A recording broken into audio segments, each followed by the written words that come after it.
안녕하세요 여러분, 반갑습니다.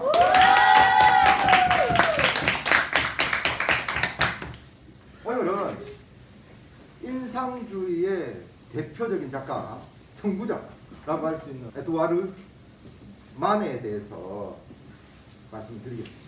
이전에 인상주의의 시대적 배경에 대해서 선생님이 잠깐 말씀드리고자 합니다. 1800년대 산업혁명에 의해서 전기기관, 가스 등이 출현하고 더 밝고 편리한 생활이 시작되게 됩니다. 그리고 산업혁명은 식물이나 광물에서 채취해서 사용하던 물감에서 공장에서 지금 여러분들이 쓰고 있는 튜브형 물감으로 바뀌어버립니다.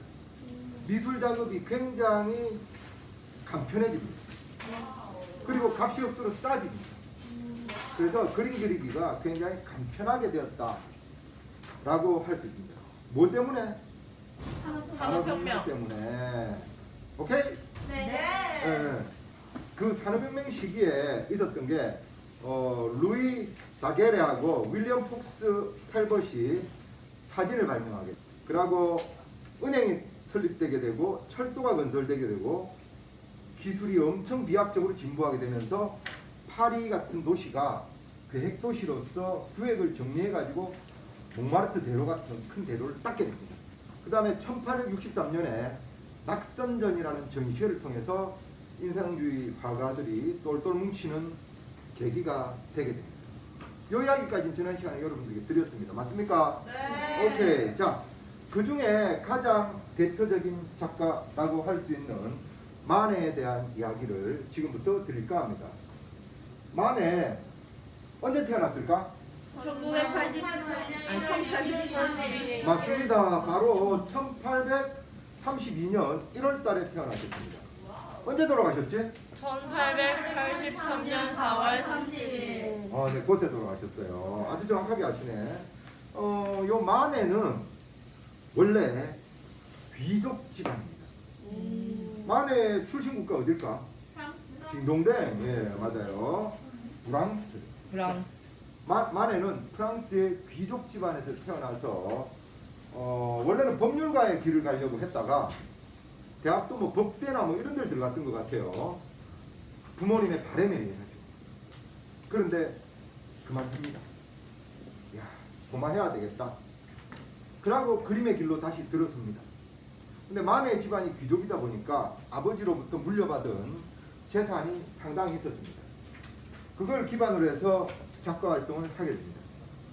그리고 마네는 열심히 미술 공부를 하죠. 로마로 가서 이렇게 다른 그 르네상스 시대 미술품들을 뺏겨보고 아카데믹한 그림들을 카피하면서 열심히 미술 공부를 한 뛰어난 화가로서 이렇게 자리매김을 하려고 하는데 친구를 하나 만납니다. 어떤 친구를 만나느냐? 이 사람이 마네. 그 다음에 이 친구를 만납니다. 이 친구에게 엄청난 영향을 받습니다. 샤를 보들레르라는 사람입니다. 이 사람은 그때 당시에 프랑스의 철학을 이끌던 뛰어난 시인이자 철학가였습니다. 이 보들레르가 낭만주의와 사실주의와 인상주의의 정신적 지주 역할을 합니다. 철학을 제공합니다. 이 사람. 그때 당시 화가들에게 이런 이야기를 하죠. 예술가는 고전이나 신화나 역사 종교가 아닌 지금 현재를 예술로 담아야 된다. 전위적으로 지금 현재를 담아서 표현해서 사람들에게 감동을 주는 그런 예술을 해야 된다 라고 글로서 하고 또 이야기도 합니다. 그 인상주의 화가들은 이 사람의 어떤 이 철학적인 말에 영향을 받습니다. 그래가지고 지금 현재 모습을 그대로 그리려고 이렇게 하다 보니까 인상주의적인 사실 기법이 나오게 됩니다. 현장에 가서 바로 그리는 거예요. 그런 그림을 나오게 했던 근본적인 이유 바로 이 말이었어요. 지금 현재를 그린다. 보들레르의 영향을 받죠. 마네는 보들레르의 영향을 딱 받고 난 다음에 이 그림이 탄생합니다. 마네가 가만히 생각해봐. 지금 현재를 그린다라고 생각을 하고 딱 접근하니까 그 이전에 꾸르베라는 선배 화가가 그렸던 사실주의라는 그림들이 생각이 납니다. 우르베 그림에는 지금 현재를 진짜 그리고 있었던 거예요. 지금도 우르베, 도미에 뭐 이런 사람들이 지금 현재를 그리고 있는 화가들이었어요. 그런 사람들이 지금 현재를 그리고 있으니까 만의 입장에서는 내가 지금 현재를 그리려고 노력하면 우르베의 후배밖에 안 되고 잘 돼야 이인자밖에 안 된다라는 생각을 하게 되죠. 그래서 접근 각도를 달리합니다. 만에는 지금 현재의 내용을 갖다가 그리는 것도 맞지만 고전을 탐구해서 고전의 구도를 가져와서 지금 현재의 기법으로 그리는 방향으로 만해가 작품의 경향을 달리하게 됩니다. 그게 바로 이 작품이 탄생하게 된 배경입니다. 풀바디의 전유식사. 이거 살롱에 출품했다가 낙선했다고 선생님 이야기했죠, 그죠? 이 작품이 왜 그렇게 되느냐 하면 고전에서 가져왔다라고 이야기하는 것. 요 그림을 한번 보시기 바랍니다. 요 그림은 라파엘로의 파레스의 심판이라는 작품이 있었습니다. 르네상스 시대 때 그림. 그런데 그 라파엘로의 파레스의 심판을 다른 작가가 동판하러 가지고 다시 모자갠 겁니다. 똑같이 그린 거예요. 그 그림이 이렇게 남아 있었어요. 라파엘로의 파레스의 심판은 지금 어딘지 없어. 잊어버렸어. 인류 문화유산이 하나 사라졌죠. 그런데 이 작품은 남아 있습니다.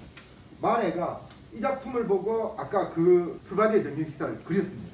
이 작품에 무엇을 보고 그런 풀바디의 전유식사가 나왔을까요? 여러분 한번 찾아보시기 바랍니다. 저기 오른쪽 아래. 누구? 이름. 네. 박수 한번 치라. 굉장하다, 굉장해. 이걸 맞지도 않네. 자, 바로 보시면 이쪽 컷만 한번 보시기 바랍니다. 요 오른쪽 아래에 있는 이 사람들이 취하고 있는 포즈와 구도가 풀바디의 전유식사하고 똑같나? 똑같아요. 똑같습니다. 여기에서 구도를 가져왔습니다. 고전이 위대하다라고 이야기할 수 있죠. 그 다음에 이 작품입니다. 이 작품은 제목이 전원의 합주곡이라는 르네상스 시대의 베니스의 가장 위대한 화가였던 티치아노의 작품입니다. 티치아노가 가장 많이 썼던 색이 울트라마린 블루, 황금색의 대가라고 이야기하죠. 티치아노가 그린 이 그림 또한 마네의 풀바디의 점심 식사의 구도를 비슷하게 보여줍니다. 풀바디에 앉아 있고 남자는 옷을 입고 여자는 누드를, 그지? 요런 소재들을 가져와서 마네는 뭘 그렸다? 바로 이걸 그렸어요. 고전의 기반 위에 다시 인상주의 기법을 재탄생시킨 이 작품. 그래서 이 작품의 의미가 굉장히 큽니다, 여러분. 살롱에서 그때 당시에 프랑스를 이끌던 지도층들이 젠트리라는 그런 지도층입니다. 젠틀맨이고 상업이나 공업을 통해서 부를 축적한 그런 상공인들입니다. 이 젠트리들이 정장을 입고 어디에 들어가느냐면 여자를 사서 파리 근교에 있는 숲에 가서 이렇게 놀았다는 거예요. 그 젠트리들의 민낯을 드러내는 그 그림이었어요. 근데 이걸 감상하던 그 젠틀맨들은 충격적이었지.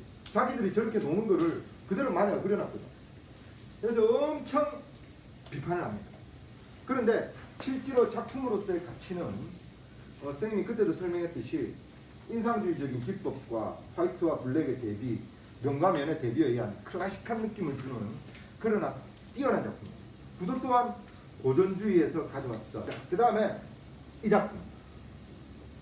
그 전에 이 작품. 이 작품은 마네의 올랭피아라는 작품입니다. 올랭피아라는 이름은 일반적으로 우리나라에서 사용되어지는 순이, 수기 뭐 이런 이름처럼 프랑스에서는 널리 통용되는 이름입니다. 올랭피아. 이 작품도 굉장히 마네가 충격을 던져줍니다. 올랭피아가 뭐냐면 뭘까? 적대부입니다. 적대부를 그리스 로마 신화에 나오는 비너스처럼 그려놨습니다. 비너스. 그리고 요거는 뭐냐면 이 사람의 스폰서가 보내준 꽃입니다. 적대부라는 걸 나타내는 게 목에 이렇게 걸려있는 리본 같은 게 적대부를 나타내는 거예요. 마네는 지금 현실에 있는 그 상황을 그대로 그리는데 집중을 했던 사람. 항상 만해는 그림을 그릴 때 고전에 기반을 두고 있습니다. 이 작품을 그릴 때 이 작품을 참고했습니다. 이 작품 제목이 뭐다? 우르비노의 루비노의 비너스. 비너스. 티치아노의 작품입니다. 이 아름다운 티치아노의 우르비노의 비너스를 그대로 가져와 가지고 저렇게 그림을 그렸던 겁니다. 내용을 달리 그림을 이렇게 클래식하고 멋진 비너스나 아니면 역사화나 이런 걸 그려야지 왜 이렇게 민낯을 드러내는 그림을 자꾸 그리는 거야. 그지? 그래서 그러나 이 만해의 이 과감한 시도를 지지하는 세력도 있었습니다. 그 사람들이 누구다? 인상주의 화가들이다. 현실을 충실하게 그리고 그 보들레르라는 철학자의 철학에 따라서 우리는 작품 활동하고 있다. 예, 만해의 직업은 화가뿐이었나요? 화가뿐이었습니다. 만해의 직업은 화가. 법률가까지 가려고 하다 포기했나요? 미술가, 법률가. 법률가 적어요. 화가와 법률가를 같이 하기는 힘들죠. 오로지 화가. 그 귀족 집안이었기 때문에 좀 풍족하게 작품 활동을 했고, 그리고 오히려 후배들에게 많이 쓰는 그런 캐릭터라 가지고 사람이 많이 모였다라는 그런 일화가 있습니다. 이 작품은 아까 여러분들이 적었죠. 폴리 베르제르 술집. 그 다음에 이 작품. 이 작품 또한 선생님이 판단할 때는 사실주의에서 인상주의로 넘어가는 정말 뛰어난 수작 중에 하나입니다. 햇빛이 딱 비쳐가지고 하얗게 빛나는 드레스와 실내의 어두운 배경과 가구들을 강력하게 대비시켜가지고 이렇게 만들죠. 맞습니까? 네. 그래가지고 그냥 드레스 자체가 빛이 나는 거예요. 대비 때문에. 그리고 이 여인의 얼굴이 아주 선명하게 드레스의 흰빛을 받아가지고 화사하게 빛납니다. 현재는 미국 로드아일랜드 디자인학교 박물관에 있습니다. 미국 로드아일랜드 뉴욕에 있습니다, 여러분. 거기에 있는 작품입니다. 이 작품 개인적으로 굉장히 좋아합니다. 그 다음 작품 바로 이 작품입니다. 만해의 대표적인 작품입니다. 만해의 대표적인 작품. 제목이 뭘까? 피리 부는 어떻게 알았어? 피리 부는 소년 맞습니다. 1866년 인물학. 크기는 161 곱하기 67cm. 제법 큰 거야. 쌤 키 정도. 내가 161은 아니지만 요 정도 사이즈에서 이렇게. 그지? 소년의 실제 사이즈 정도 된다고 생각하면 되시고, 인상주의 오르세 미술관에 전시되어 있는 그런 작품입니다. 자, 이 작품은 보시면 입체감이라고는 없습니다. 사실주의에서 추구했던, 사실주의까지 추구했던 아카데믹한 입체적인 느낌. 덩어리지는 거죠. 뒤로 돌아갈수록 흐려지고, 뒤로 돌아갈수록 흐려지고, 흐름을 잡아서 입체적인 느낌을 뽑아내야 된다라는 그런 아카데믹한 덩어리감, 그리고 입체감, 이런 것들을 배제하고 완전히 배경과 그리고 또 소년이 따로 노는 듯한 느낌으로 아주 실루엣을 강하게, 오히려 그냥 테두리선을 두른 듯한 그런 느낌으로 선명하게 색상을 딱딱 부여해가지고 면과 면의 대비로 가지고 작품을 이끌었던 그런 작품. 오케이? 인상주의와 사실주의로 넘어오는 그런 가교 역할을 하는 작품이죠. 그 다음에 진짜 인상주의 화풍으로 완전히 넘어왔다라고 느껴지는 작품이 이겁니다. 그림이 예쁘죠? 파란색이 빛이 나는 것 같죠, 그지? 제목은 베니스 대 운하와 푸른 베니스라는 작품입니다.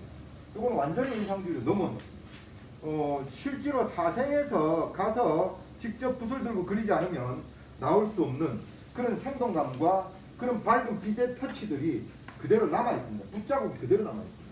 색깔이 굉장히 파란색 원색을 그대로 찍으면서 대비를 강하게 딱딱 주면서 그림을 그렸기 때문에 엉성한 붓질 자체에서도 굉장히 뛰어난 아름다움이 숨어있다는 것을 여러분 알릴 수 있습니다. 맞습니까? 네. 오케이. 자세히 한번 보겠습니다. 이 작품도 선생님이 굉장히 개인적으로 좋아하는 작품입니다. 베니스의 대운하, 푸른 바다, 푸른 베니스라는 작품이고 1875년. 이거는 완전히 인상주의로 넘어온 작품이라고 할 수 있어요.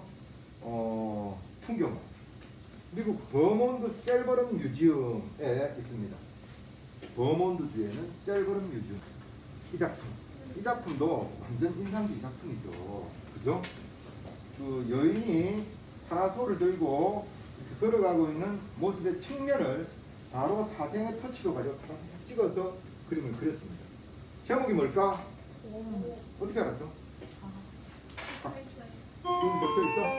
오 마이 갓! 오 마이 갓! 어떡해. 저까지 할까? 네. 아이, 종 치는 바람에 컷하겠습니다.